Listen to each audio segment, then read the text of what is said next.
የሀገራችን ንፋስ እያማረ አመት ባል ሳይመስለን አንድ ቀን 5 አመት እኔ አሁን 8 አመት ሊሆነኝ አንድ ቀን አመት ባል አልኩኛለሁ። አመት ባል በስራ እናሳልፋለን። በስራ ነው የምናሳልፈው። ከስራ አልፎ ራሱ አመት ባል አንተ እዛ አንድ ሴት ይዘህ አሸሽ ገዳት ትላለህ። እሷ እዚህ ቁጭ ብላ ብር ትልክልሃለች። አንተ ሌላዋን ታዘንጣለህ በሷ ብር አንተ እዛ ሌላኛዋን ዘነጥ አድርገህ ታኖራለህ። ያንተ ገንዘብ አይደለም። ምን አገባህ ታዲያ? ያንተ ገንዘብ አይደለም። ምን አገባህ? ምን ይመለከታል? ያልሰራህ ላብህን ጠብ አድርገህ ካላመጣህ እኮ የምትይዘው ብር አይመስልህም እኮ። ስታወጣ ራሱ አትሰስትም። ሰምተህ የምታመጣ ከሆነ ግን ትሰስታለህ።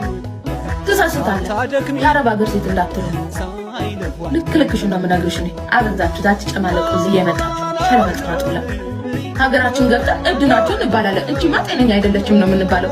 አራዲያ በሉ ብራ ገንዘባችንን ስትወስዱ ምንም ችግር የለም፣ ጤነኛ ነን። ማሰብ ስለምንችል እኮ ነው ለታመመው ደራሽ፣ ላጣ ደራሽ፣ ስታለቅሱ ብላችሁ ስትመጡ እንኳን ረድተን የምንመልሳችሁ መልካም አስተሳሰብ ስላለን ነው። ስማርት የሆነ ጭንቅላት ስላለን ቤት ሰርተን እናስገባሃለን። ስማርት ጭንቅላት ስላላት ነው ልጇን የምታሳድገው ቀብረር አድርጋ ማለት ነው። ከፍላ ማለት ነው። ከፍላ የግል ትምህርት ቤት አስተምራ ዝንጥ አድርጋ የምታኖረው ስማርት ጭንቅላት ስላላት ነው። ያበደ ጭንቅላት ድንጋይ ያሞቃል። ያበደ ጭንቅላት ሚስቱን አረብ ሀገር ይልካል። ልንገርህ ተፈለግ ያበዳችሁማ እናንተ ናችሁ።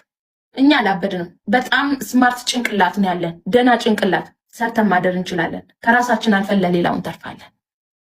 ኩሩ ሁኑ። ጀነን በሉሽ። ማንም መጥቶ አፉን እንዲከፍትባችሁ አታድርጉ። ኩሩ ሁኑ። እሺ እኛ ነን ስንት ደረጃ ላይ ያደረስነው። በሉ ጀነን በሉ። አትሽለጥለጡ። አንድ ወንድ ልጅ ጥሎሽ ከሄደ ጥሩግ ይበል፣ ባናት ተተከልበል በዩ። ምክንያቱም በሱ አይደለም የቆምሽው ካንቺ ብቻ ማለት ነው። ምንም እንዳይጎልበት እንደ ሰው ውደጂው፣ አፍቅሪው። ከዛ በተረፈ በክብር አክብሪው። ክብር ግዴታ ነው። ከዛ በተረፈ ከሄደ ጥሩግ በል። ማንም አይለምንም። በጉልበትሽ ነው የምታድሪው። በጉልበትሽ ማለት ነው። ለፍተሽ ነው የምታድሪው። እሱ እዛ ተኝቶ አንቺን እንድትለምኝው የሚፈልግ ከሆነ ተኝተህ ፍሳ በይው። ገብርኤልን የምሬ ነው። ታዩ እንዳትለምኝው። ቆፍጠን ብለሽ ኑሪ። ደግሞ በገዛ ገንዘብሽ ቆፍጠን ብለሽ ኑሪ። ምን ያስተዳድርሻል እንዴ? ገብርኤልን የምሬ ነው። አያስተዳድርሽም። እዛ ተኝቶ ይፍሳ። እዛው እንደሱ የምትፈሳውን ይፈልግ። አንቺ ለፍተሽ ለምንድን ነው አዘንጠሽ የምታኖሪ? ስሳቶ ይግባ ውዴ። ምን አገባሽ አንቺ? ምን አገባሽና ነው አንቺ በአንቺ ገንዘብ ጢባሩን የሚነፋው? ደግሞ ጢባራ ድንቡሎ የለውም ከኪሱ። ደግሞ ጢባራችሁ መከራ። ታይ ውዴ ገብርኤልን እንዳውም ማለት ነው ዝንጥ ብለሽ ማለት ነው አክብሪው፣ ውደጂው። አይ አልከበርም አልወደድም ካለ ባናት